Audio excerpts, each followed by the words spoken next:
Morning world, it's 9:30 in the morning, it's the 15th of October 2015.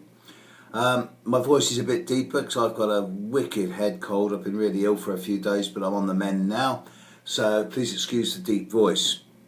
I upset a few people with my comments about Texas and gun control a couple of days ago, and some of the jokes I've had privately. I mean, the best one of all was about, well, wearing a mind the difference between sex toys and weapons. But obviously in Texas, the whole meaning of the word "this is a stick up" holds a whole new connotation.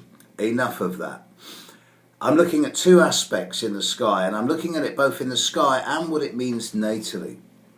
There's this big conjunction coming up of Venus, Mars and Jupiter in the sky, which is becoming more and more visible in the early morning, about 3, 4, 5 a.m, regardless of where you are in the world, about an hour or two before sunrise. And that's pretty impressive. But what does it mean? If you've got Mars-Jupiter conjunction in your horoscope, well, Mars is about the way you use your physical energy, whether it's down the gym, in the bedroom, dig in the garden, walking the dog. It's how you project and assert yourself. Whereas Jupiter is known as the planet of growth and expansion, which can be difficult if it's in terms of melancholy or depression or overreaching oneself or over expectancy, which is often the case with Jupiter. But it can be brilliant if it's words like humour, faith, belief and optimism, which is the equal but opposite side of Jupiter. Remember that Jupiter's bigger than all the other planets put together, but you can't land on it and you can't walk on it because it's gas.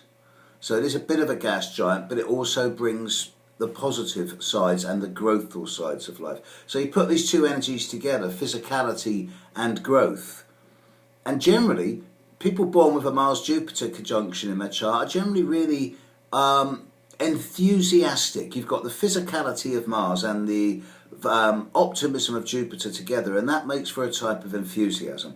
Now, if this conjunction is difficultly aspected, then it can bring a kind of warped enthusiasm where they can become single-minded and sort of jumping in head first where angels fear to tread, and often shooting themselves in the foot through ill-considered action.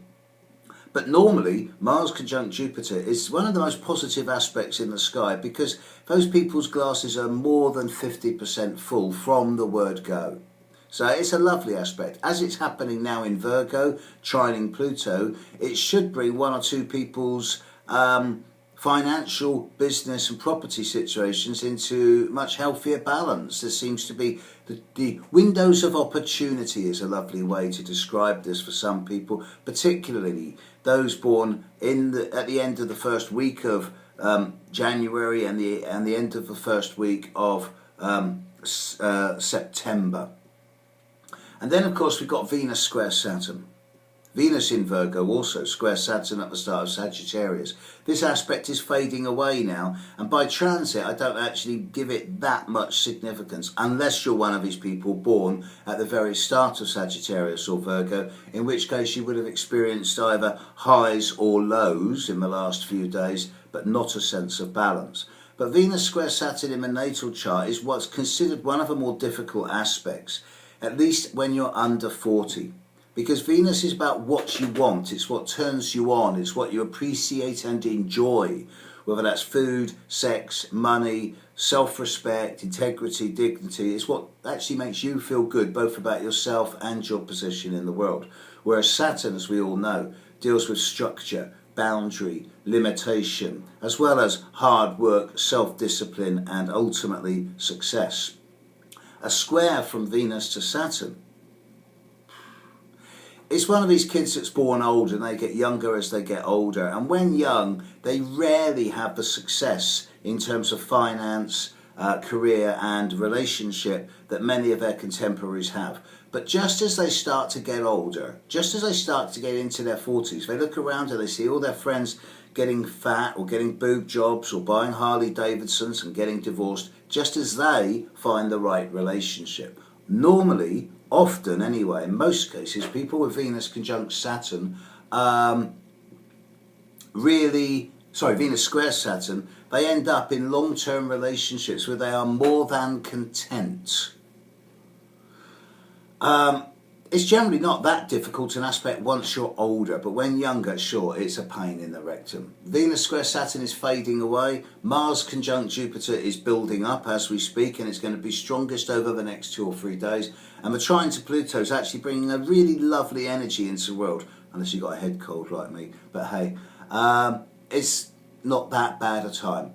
It's a void moon all day today. Moon at the end of Scorpio for another 24 hours from the time of this recording.